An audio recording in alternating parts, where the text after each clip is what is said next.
Bismillahirrahmanirrahim. Wassalatu wassalamu ala Rasulullah wa ala alihi wa sahbihi wa sallimu tasliman. My brothers and sisters in Islam and other distinguished guests, Assalamu alaikum wa rahmatullahi wa barakatuh. I am indeed grateful to be among you here today, among this beautiful gathering of beautiful Muslim sisters and brothers. It is a truly, truly humbling experience for me as I stand here, and I can't thank you enough for this honor.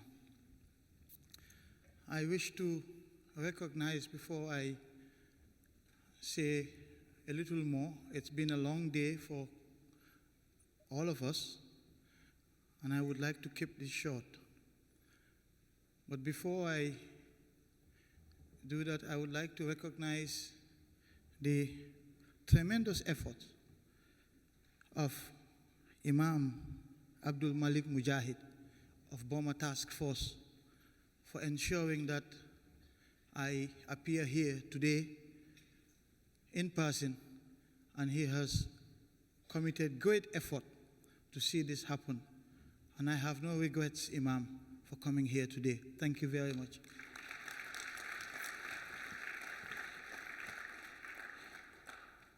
I would also like to recognize the presence in our midst of my family members, some of whom have come all the way from the Gambia. Others are here in the United States, in New York, in Atlanta, in Pennsylvania, and here in Washington, to join me to celebrate this honor. And I would like them to just stand up so that you can all see them. Thank you all very much for coming. Thank you.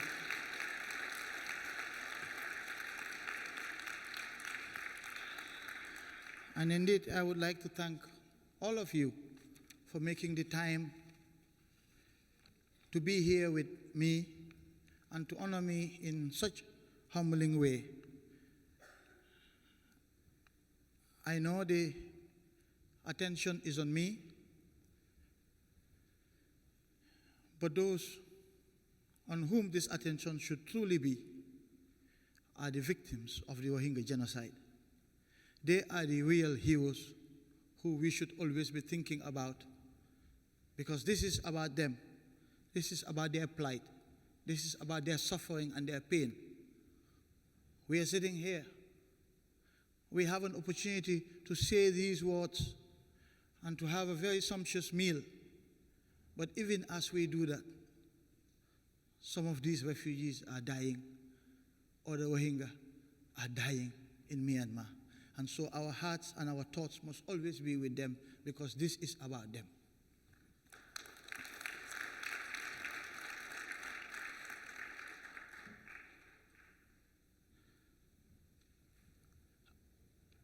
In his last sermon, in the plains of Mount Arafat, our dear Prophet sallallahu alaihi wasallam said this: "O people, lend me an attentive ear, for I know not whether after this year I shall ever be amongst you again.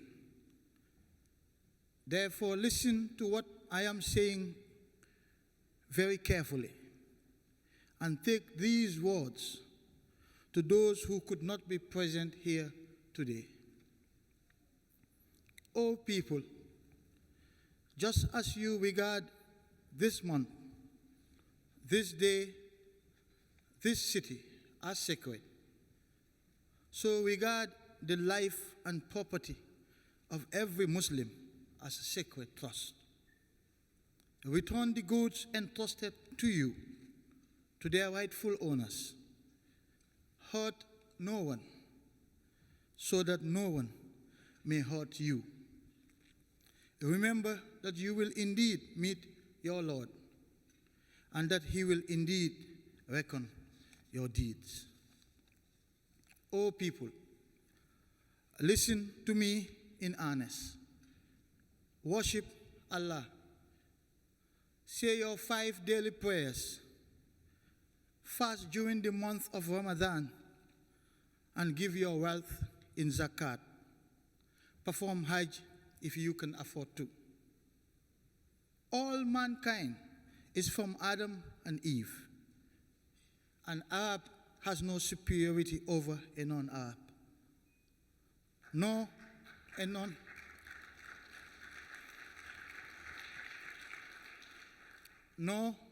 non-Arab has any superiority over an Arab. Also, a white has no superiority over a black. No, a black has any superiority over a white. Except by piety and good action.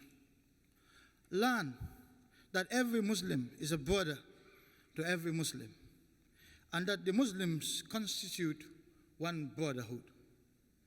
Nothing shall be legitimate to a Muslim which belongs to a fellow Muslim, unless it was given freely and willingly.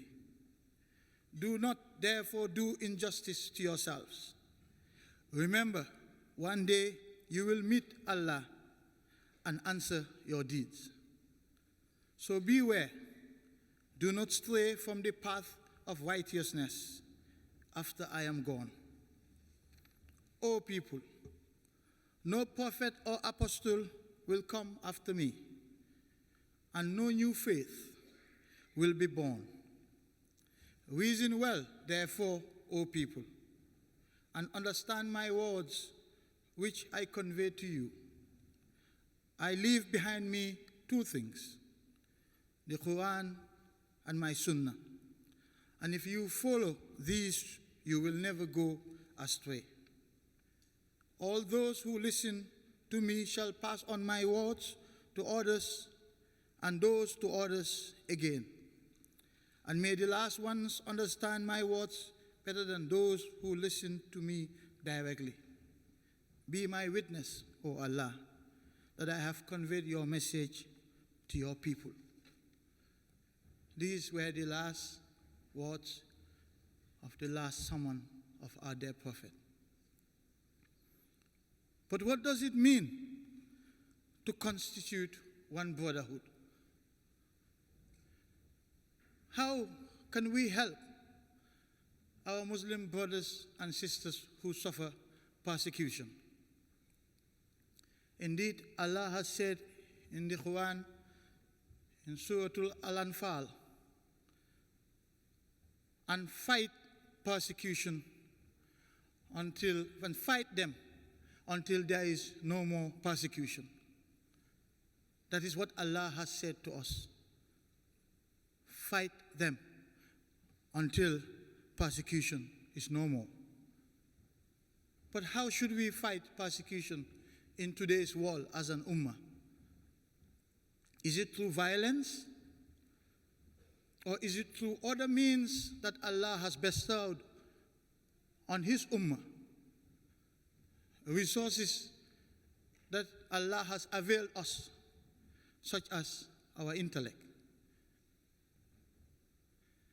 We have at our disposal as Muslims perhaps the most potent weapons to fight persecution, and that is the message of peace and justice that Islam represents in this world, not the message of terrorists and murderers by those who label us in that way because of their Islamophobic agendas.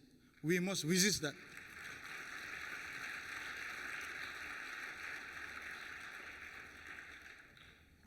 We have the resources to fight our own causes, because no one is going to fight our cause. When I was in university studying international law, no one taught me, when we were discussing the genesis of international humanitarian law, that what we have today as the modern laws of war had some roots in Islam. No one taught me that. I discovered it myself.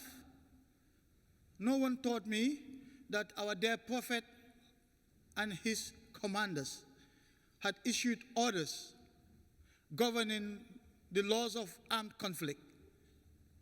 They had issued orders directing the treatment of combatants and non-combatants, that they had upheld the principles of military necessity and proportionality 1,000 years before the codification of the Geneva Conventions. But no one taught me that in school. It is our responsibilities as Muslims to look at our surroundings, to look at today's world, and to rethink about our fight against persecution.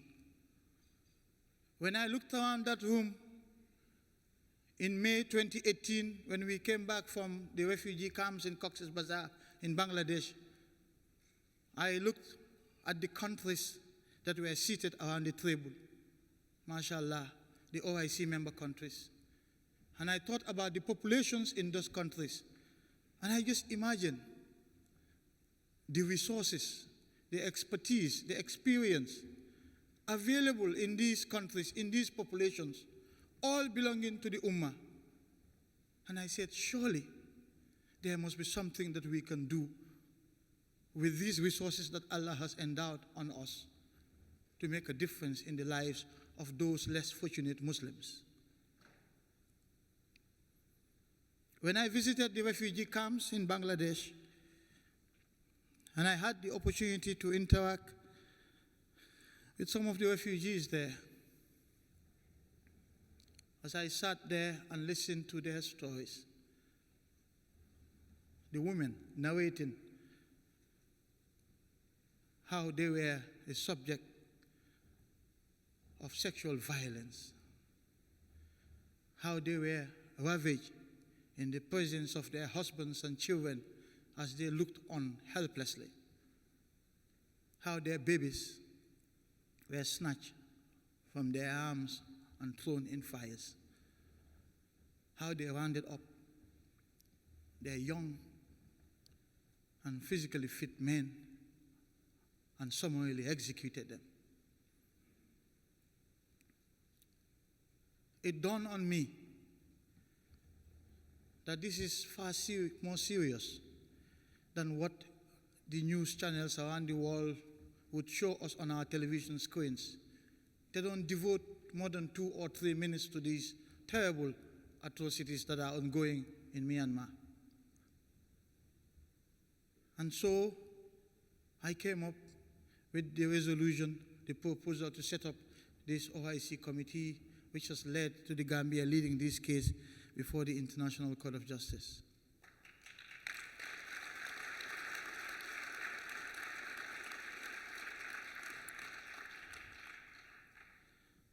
Some people elsewhere and here tonight have called me brave or courageous.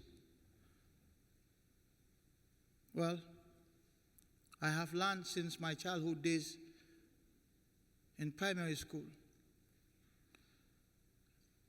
that President Roosevelt of this great country once said, courage is not the absence of fear. We are all human beings. We all have our fears, don't we? That courage is not the absence of fear, but the realization that there is something more important than fear. And so that day, when I went to the refugee camps and came back home, I overcame my fear of intimidation, my fear of big and powerful countries attempting to silence the voices of those refugees, because what they were going through, their pain as Muslims, was far more important to me than the fear that I had.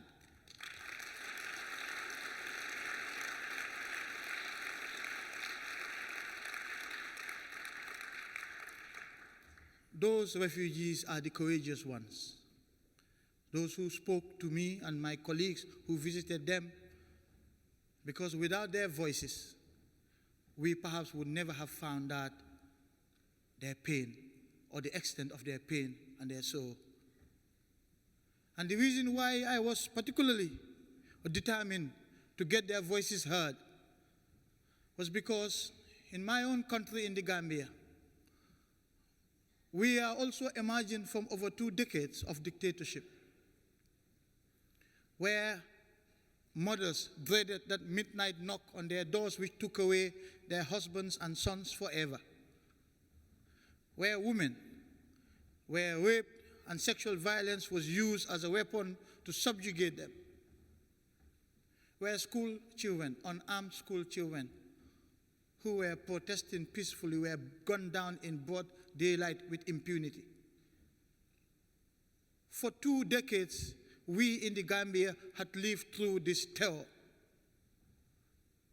And I believe strongly that had the world spoken out against what was going on in the Gambia, had the world had condemned it in strong terms, we perhaps wouldn't have gone through the 2 decades of terror that we went through.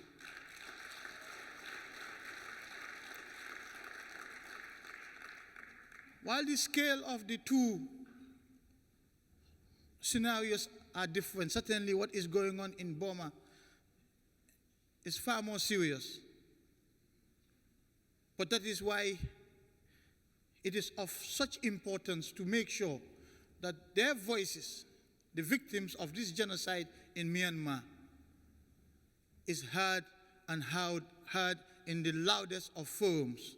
And that is why we went to the top of the judicial mountain of the world, at the world's highest court, the International Court of Justice, and shouted on behalf of the Rohingya so that the world will hear their pain.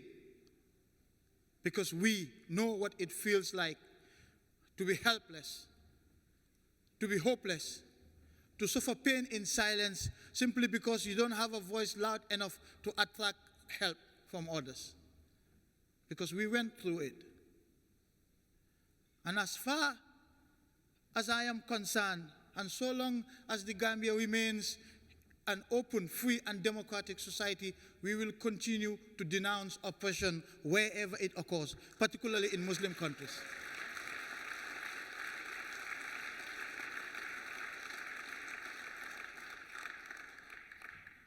And so I salute the courage of those refugees in the camps who spoke with us.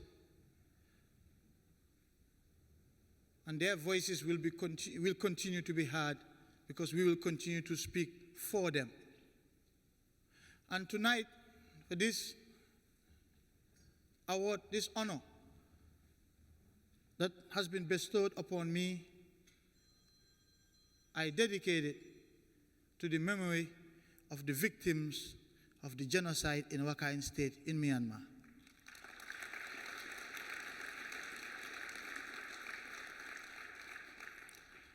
This case, filed by the Gambia at the International Court of Justice, is of course about justice.